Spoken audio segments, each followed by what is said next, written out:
আমরা ভাবি ট্রমা মানে একটা ঘটনার স্মৃতি, কিন্তু আসলে ট্রমা মানে সেই ঘটনার পরেও শরীরে বেঁচে থাকা প্রতিক্রিয়া। যখন তুমি বিপদের মধ্যে ছিলে, তোমার শরীর বাঁচো বা পালাও মরে চলে গিয়েছিল, এবং অনেক বছর পরেও তুমি হয়তো নিরাপদ, কিন্তু তোমার শরীর এখনো মনে করে তুমি বিপদের মধ্যেই আছো। তাই হঠাৎ রাগ উঠে যায়, কোনো ছোট শব্দেও হৃদয় কেঁপে ওঠে, আর তুমি নিজেকে বোঝাতে পারো না কেন এমন হচ্ছে।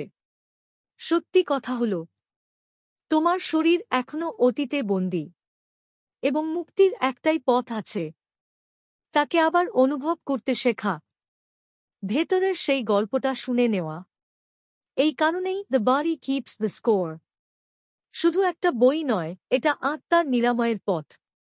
শুনে যাও সম্পূর্ণ অডিওবুক বুক হাওয়ার বেঙ্গালিতে।